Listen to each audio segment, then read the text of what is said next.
bulan Ramadan, Allah Ta'ala uji kita dengan ibadat puasa.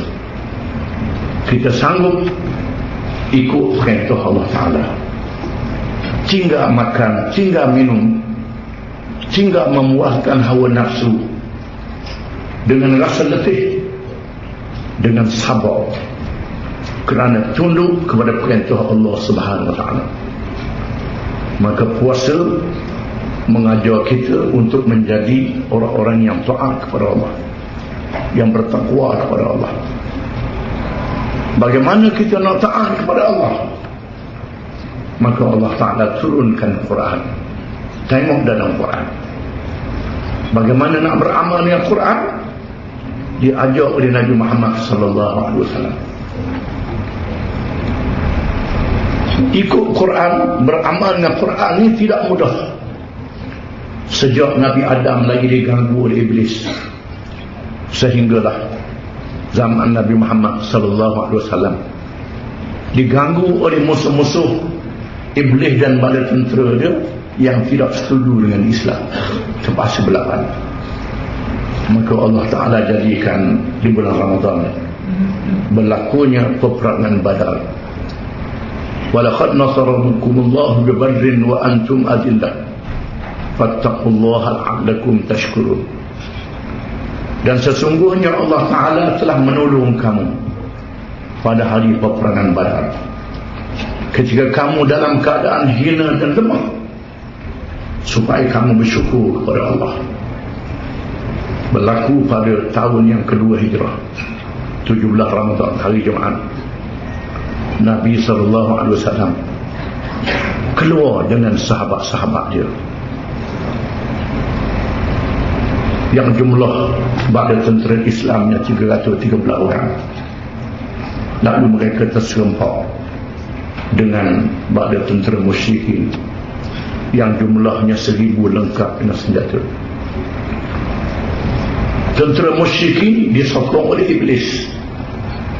Iblis ikut sama dalam tentera Abu Jahal dengan merupakan dirinya dengan rupa seorang pemimpin Arab, Suraqah bin Malik, memberi semangat kepada Abu Jahal berperang lawan Muhammad, bunuh Muhammad, perabit pengikut-pengikut dia. Mereka 313 orang saja, kamu 1000 orang. Lalu Allah Ta'ala menurunkan tentera malaikat yang dipimpin oleh malaikat Jibril. Jibril turun memimpin tentera malaikat. Jadi hari perang Badar ni dipimpin oleh Nabi Muhammad sallallahu alaihi wasallam, semulia Nabi dan Rasul, diikuti oleh bala tentera Islam, diikuti oleh tentera malaikat yang dipimpin oleh Jibril. Yang berlalu lawan pula Abu Jahal, sejahat-jahat manusia, diikuti oleh iblis, sejahat-jahat makhluk jin. Maka berlakulah pertempuran yang berakhir dengan Allah memberi kemenangan kepada tentera Islam. Allah Ta'ala Maha berkuasa untuk memberi kemenangan kepada tentera Islam. Dengan panuh lita boleh, dengan ribut putih beliung boleh, dengan ribut taupan boleh. Mengaku Allah Ta'ala tidak menangkan dengan gempa bumi, panuh lita, tetapi terpaksa berperang. Kerana Allah Ta'ala nak menguji orang-orang yang beriman, dan Allah Ta'ala nak memberi kelebihan kepada mereka yang beriman dengan pahala yang sangat besar pada hari akhirat kelak. Di bulan Ramadan juga berlakunya peristiwa Ain Jalut, peristiwa orang-orang Islam dipimpin oleh Sultan Qutus daripada Mesir bersama dengan para ulama mengalahkan tentera Tatar. Setelah orang Islam berjaya mendirikan kerajaan Islam di Madinah, berpindah di Dimashq kerajaan Ammawiyah, berpindah di Baghdad kerajaan Abbasiyah, tiba-tiba Allah Ta'ala uji orang Islam dengan serangan tentera Tatar yang dipimpin oleh Hurako, cucu Berjahir Khan, menyerang Baghdad dengan ganas dengan jumlah tentera yang besar, membunuh lelaki, perempuan, kanak-kanak, bukan saja pada tentera. Berjuta manusia mati di Baghdad, mayat bergelempangan, darah mengalir dengan banyak. Kitab-kitab yang dikarang oleh ulama-ulama Islam yang disimpan di kutub khanah Baghdad, library Baghdad, dipunggah oleh tentera Tatar, sama ada dibakar ataupun dijadikan jambatan untuk menyeberangi Sungai Furat dan Dijlah. Kemudian kaum Tatar telah menggubal satu perlembagaan yang dinamakan Yasak. Perlembagaan yang diambil daripada akal fikiran ajaran Yahudi Kristian dicampur juga dengan Islam. Dia paksa orang Islam ikut hukum baru dan undang-undang baru, meninggalkan Quran. Ulama-ulama dengan gagah berani menentang kaum Tatar, mengharamkan orang Islam menerima hukum-hukum yang lain daripada Quran. Kaum Tatar menangkap siapa yang menentang, membunuh. Mereka masuk sampai ke Syria dan masuk ke Palestin. Tidak ada siapa yang boleh mengalahkan mereka. Seluruh dunia takut dengan kaum Tatar ini. Sekolah mereka ialah berperang, bukan membaca dan menulis. Sejak kecil dia ajar berperang. Naik kuda boleh tanpa pelana. Kehebatan kaum Tatar. Menggunakan senjata dengan cekap, sehingga dianggap mustahil boleh mengalahkan kaum Tatar. Dengan izin Allah Subhanahu wa ta'ala, Sultan Mesir, Sultan Qutuz. Qutuz ni bukan Arab, bekas hamba orang, menjadi penglima tentera, kemudian menjadi raja di Mesir. Dengan sokongan para ulama, lalu dilaungkan slogan yang terkenal, Wa Islama, wahai Islam dalam bahaya, selamatkan Islam. Dengan seruan selamatkan Islam, pemuda-pemuda Islam dari seluruh pelosok bangkit mendaftar diri untuk berjihad menentang kaum Tatar yang ganas. Dengan gagah berani, mereka berjaya mengalahkan kaum Tatar di Medan Ain Jalut di Palestin, berlaku dalam bulan Ramadan. Bukan sahaja kaum Tatar ini dikalahkan, mereka menyerah diri. Bahkan berlaku perubahan di dalam pemikiran kaum Tatar apabila pemimpin-pemimpin Tatar menganut agama Islam. Ibn Khaldun, seorang penulis ilmu kemasyarakatan yang terkenal, mengatakan kebiasaannya manusia terpengaruh dengan penjajah. Bila ada penjajah mari, maka orang terpengaruh dengan penjajah. Jepun mari, terpengaruh dengan Jepun.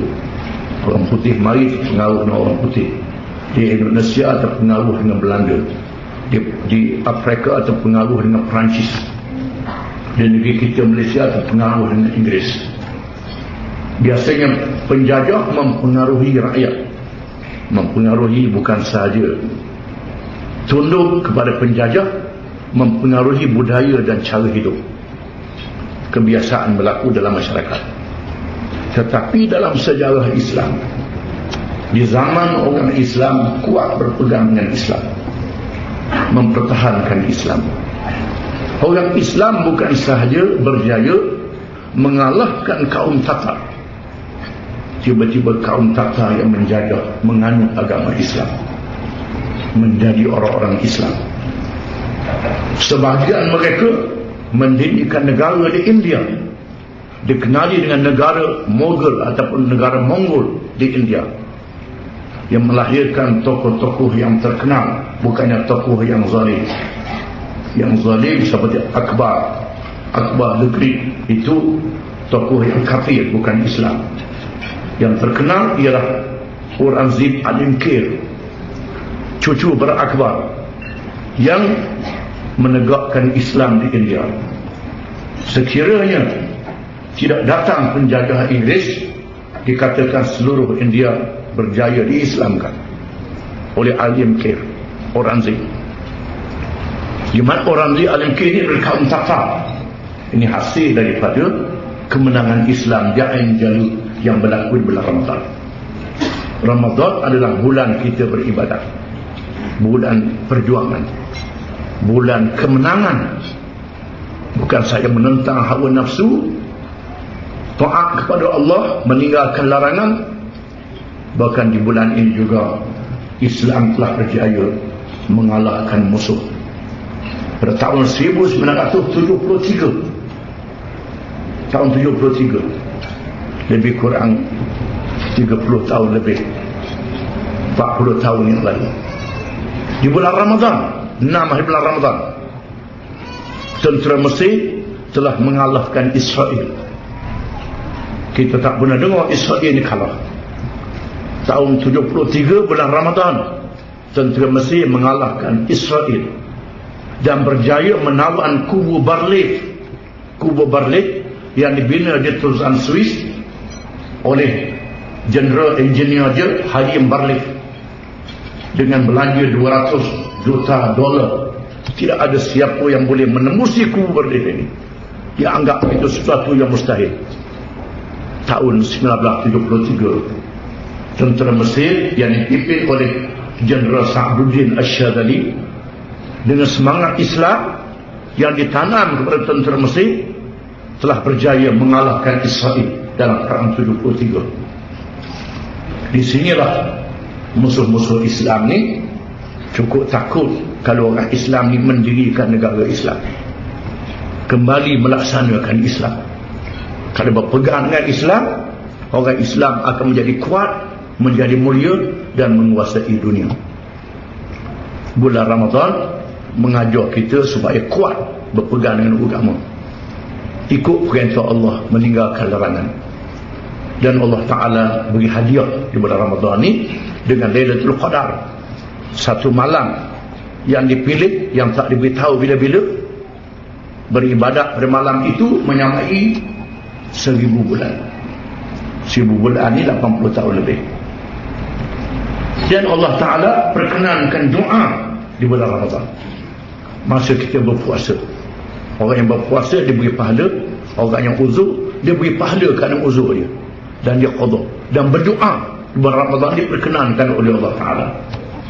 Oleh kerana itu, mulai kita berdoa, terutamanya masa hampir kita berbuka. Waktu hampir berbuka adalah waktu yang diperkenankan doa. Dan marilah sama-sama kita akhiri